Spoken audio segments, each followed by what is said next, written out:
We're always performing, whether that's professionally, socially, or personally. Such performances rely on self-confidence in so many ways.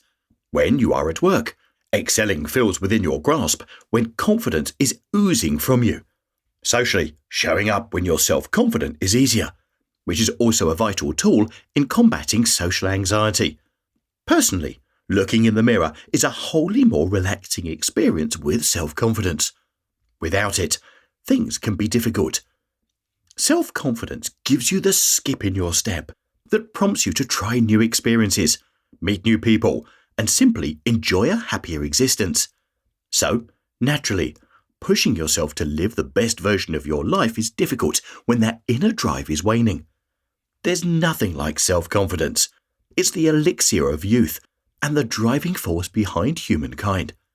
It's why learning how to boost it is pivotal for overall life satisfaction and improvement. Understand your fears. There's a reason most people know roughly how long it took to build Rome. It wasn't built in a day, that's for sure. Regardless, there's a reason that turn of phrase is so well known. Like an empire, your self-confidence is built, brick by brick, action by action, day by day. Time spent waiting for confidence to arrive is time wasted. However, it's wrong to assume that mere knowledge of that will do anything in boosting self-confidence. One of the most significant challenges facing anyone struggling with their confidence is dealing with any fears. One of the most effective fear concrete methods is to face them head on. But first, fears must be understood. Start with watching how you talk to yourself. Treat it as an experiment by practicing the fears that originate from a lack of self-confidence. Note how you talk to yourself when faced with something that scares you, and perhaps most importantly, how you feel. When you're able to see how you are when forced to confront fears, you can go about putting effort toward mending them. A simple but effective thing to remember is that mistakes will pass.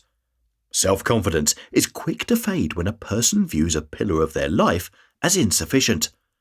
So it's easy to latch on to mistakes and blow them out of proportion. However, while mistakes can feel damaging in the moment, they often last longer because of how we react.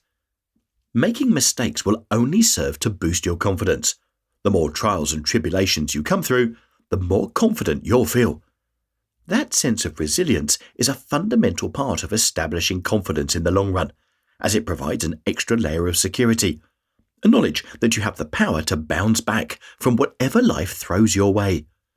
After all, mistakes fade, events pass, and time moves forward. Improve your competencies. What's one of the first questions you hear when you meet someone new? What do you do? The expected, the dreaded question. Its answer feels like a routine. It can also be a source of self-confidence issues for many. Of course, if you've got plenty of achievements to brag about, such a question might perk your ears. But a lack of success can feel uncomfortable to share, particularly in a social setting. This is all because of self-belief, or a lack thereof. But self-confidence doesn't only rest in the list of worthy achievements in your arsenal. It's likely to make itself known when you do something you're good at. Strengths grow, thus furthering belief in yourself. From there, you've bought a ticket headed straight toward life satisfaction. Here, the key lies in repetition. The more you do something, such as playing football or public speaking, for example, the better you'll become. That feeling of accomplishment is almost impossible to ignore and can become a pillar of self-confidence. It's that knowledge you have, that talent in your locker that works here. As you can probably guess, the first step is identifying your strengths. From there, you can act. Remember, it's all about building self-belief, knowing that you have a lot to offer even if you don't think so. Set realistic goals. One element of life that can drag self-confidence down more than you'd expect is goal setting. It's easy to set goals.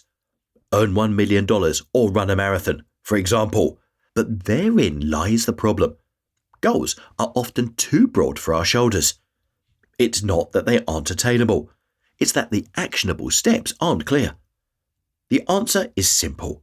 Setting realistic goals enables you to keep track of your progress and not get swamped by the grandiosity of a goal. Instead of looking up at a $1 million mountain, make your current ceiling visible. Earning your first $1,000 or the next $10,000 might be more attainable and clear. The point is to challenge yourself, but not too far.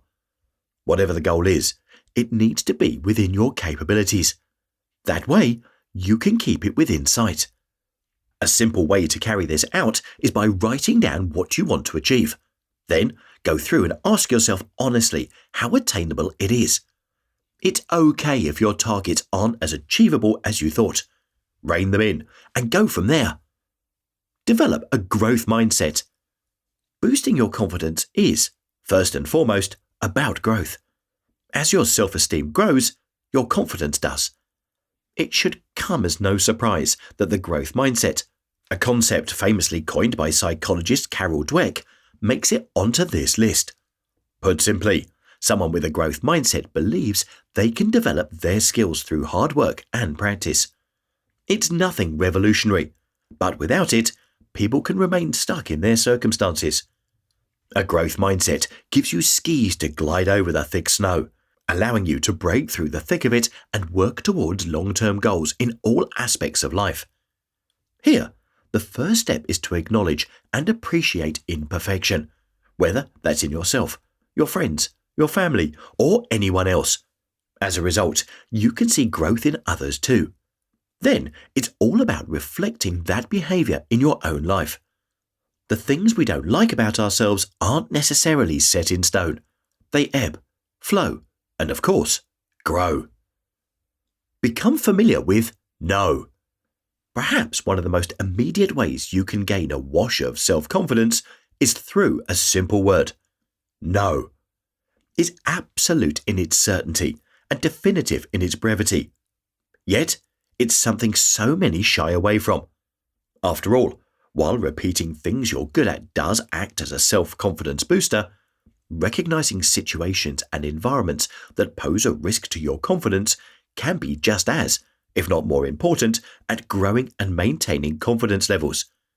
For example, you may find that even though you like being with your friends, playing football is not your thing. It's easy for self-esteem levels to fall from there. It can feel difficult to say no to things and people, but at the end of the day, it's you that feels uncomfortable as a result.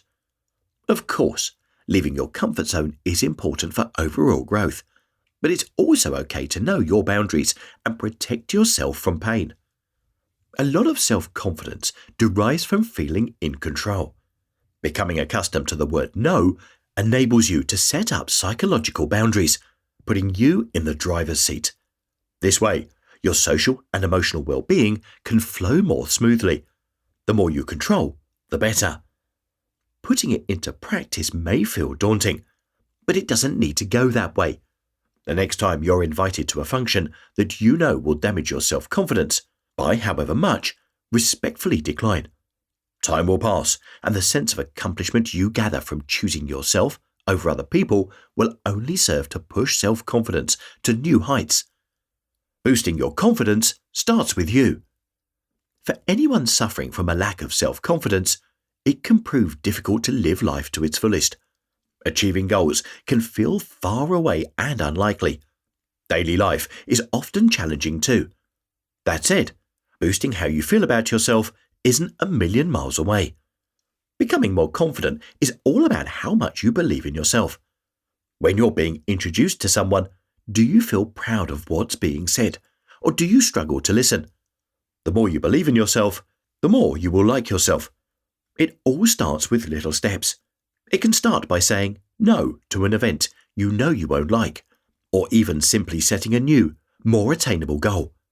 Whatever it is, I hope it helps you believe in yourself more. Would you like the full illustration from this video? Click here and I'll send it right over. If you are already subscribed to my free Art of Improvement email newsletter, then there's a copy of it already waiting in your inbox. Thank you for watching and have an awesome week.